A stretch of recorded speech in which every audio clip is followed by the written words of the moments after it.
Hello नमस्कार dear parents, कहिए कैसे हैं आप। बुक रीडिंग करने का सही तरीका क्या होता है? जोर जोर से बोलकर पढ़ें या मुंह बंद करके पढ़ें? आखिर बुक रीडिंग ही क्यों करना है? फटाफट क्वेश्चन आंसर याद कर लो। Absolutely wrong. बुक रीडिंग करना बहुत जरूरी होता है। क्वेश्चन आंसर से पहले मेक श्योर कि बच्चा आपका चैप्टर को अच्छे से रीड करे, बिकॉज रीडिंग इंक्रीजेस इंटेलिजेंस। बच्चा छोटा हो या बड़ा हो, किसी भी एज का बच्चा हो, किसी भी क्लास में हो, बुक रीडिंग करना सबके लिए बहुत जरूरी है। पर ये बुक रीडिंग करने का सबसे इफेक्टिव तरीका होता क्या है, यानी बुक कैसे रीड करे बच्चा कि चीजें उसके दिमाग में स्टोर हो, उसको चीजें जल्दी जल्दी याद हो, अच्छे से चैप्टर समझ में आए।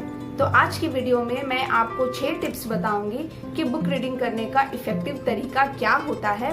और ये जो टिप्स हैं ये वर्ल्ड के बेस्ट रीडर्स पर किए गए रिसर्च का रिजल्ट है।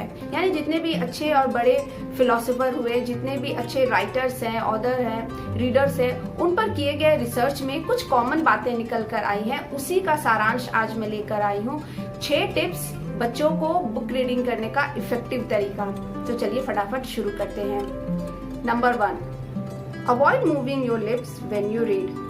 मुंह बंद करके पढ़े या जोर से बोल बोल कर, ये एक बड़ा क्वेश्चन होता है। देखिए, जब बच्चा बहुत छोटा है तब तक तो उसको जोर जोर से बोलकर ही पढ़ना है। जब उसे सिखाना है चीजों का प्रोनाउंसिएशन करना, वर्ड्स को कैसे बोलना है या चैप्टर रीड कैसे करना है, तब तो बच्चा बोलकर ही पढ़ेगा। इसलिए छोटे बच्चे बोलकर पढ़ेंगे, लेकिन जो थोड़े बड़े बच्चे हैं जिनको रीडिंग करना आता है, जिनको प्रोनाउंसिएशन में प्रॉब्लम नहीं है, उन बच्चों को मुंह बंद करके ही पढ़ना चाहिए। यानी बोलते समय आपको अपने होठों को नहीं हिलाना है। जब आप साइलेंटली पढ़ते हैं ना, तो चीजें ब्रेन तक जल्दी पहुंचता है, ब्रेन जल्दी मैसेज रिसीव करता है। इससे बच्चे का ऑब्जर्वेशन बढ़ता है और बच्चे को चैप्टर जल्दी समझ में आता है, चीजें उसके दिमाग में स्टोर होती हैं। Number 2, avoid backward glances and re reading words. ये बहुत जरूरी होता है कि वर्ड्स को री रीड करके नहीं पढ़ना है, यानी एक सेंटेंस को एक बार में कंप्लीटली पढ़ना है। जैसे मान लीजिए एक सेंटेंस है, mini computers have a higher processing speed and are costlier than micro computers. अब इसको कुछ बच्चे पढ़ते हैं, mini computers have a higher processing speed and are costlier than micro computers. इस तरीके से नहीं पढ़ना है, यानी बैकवर्ड ग्लांसेस जो है, वर्ड्स को री रीड नहीं करना है। एक वर्ड को पढ़े तो फिर उसका नेक्स्ट वर्ड पढ़ना है, यानी एक बार में एक सेंटेंस को कंप्लीट करना है। ये एक अच्छे रीडर की निशानी होती है कि वो एक सेंटेंस को एक बार में पढ़े। अब देखेंगे जो पुअर स्टूडेंट होते हैं ना, जिनका रीडिंग अच्छा नहीं होता है, वो जनरली इसी तरीके से पढ़ते हैं, री रीड करते हैं वर्ड्स को बार बार में, वो एक सेंटेंस को एक बार में पूरा नहीं पढ़ते हैं। आप इस बात को नोटिस करके देखिएगा कि आपका बच्चा कैसे रीड करता है। Third point, concentrate on meaning not a word. एक अच्छे रीडर की निशानी होती है कि वो वर्ड टू वर्ड मीनिंग पर ध्यान नहीं देता है, बल्कि पूरे चैप्टर का मीनिंग समझने का कोशिश करता है। पर्टिकुलर पैराग्राफ का, एक पैराग्राफ पढ़ा तो उसमें वर्ड टू वर्ड का मीनिंग नहीं ढूंढता है, उस पैराग्राफ में क्या कहा गया है उसका सारांश उसको समझ में आना चाहिए। अगर बच्चा बहुत छोटा है तब तो उसको वर्ड टू वर्ड समझने की जरूरत है, क्योंकि इसी से वो इम्प्रूव करेगा।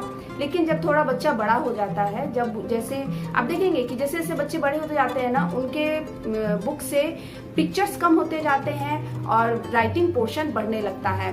तो जैसे जैसे बच्चा बड़ा होता है उसका रीडिंग हैबिट भी चेंज होता जाता है। यानी जब बच्चा छोटा है तब तो उसको वर्ड टू वर्ड मीनिंग बताना है, लेकिन जैसे जैसे बच्चा बड़ा होते जाता है तब उसको बोलिए कि वो पैराग्राफ पे फोकस करे, न कि वर्ड टू वर्ड मीनिंग पर। नंबर 4, पे great attention on word in italic. जो वर्ड्स इटैलिक में होते हैं या बोल्ड होते हैं ना, उस पे बच्चे को ज्यादा ध्यान देना है। उसको समझाइए कि वो जब बुक रीडिंग करने बैठे तो साथ में एक पेन या हाइलाइटर लेकर बैठे। जितने भी वर्ड्स बोल्ड लेटर में है या इटैलिक में है, उन वर्ड्स को वो साथ साथ हाईलाइट करता जाएगा, क्योंकि एंड ऑफ द डे जब एग्जाम का टाइम आएगा तो बच्चे को पूरा चैप्टर रीड करने का टाइम नहीं रहेगा। तब वो जो ये हाईलाइट करके रखा हुआ जो इम्पोर्टेंट लाइन्स है, इम्पोर्टेंट वर्ड्स है, यही वो एग्जाम के दिन केवल रिवाइज कर सकता है। इसलिए जब भी बच्चा रीडिंग करे, मेक श्योर कि वो हाइलाइटर या पेन लेकर बैठे और इम्पोर्टेंट वर्ड्स जो बोल्ड लेटर में है या इटैलिक में है, उनको वो हाईलाइट करता चला जाए।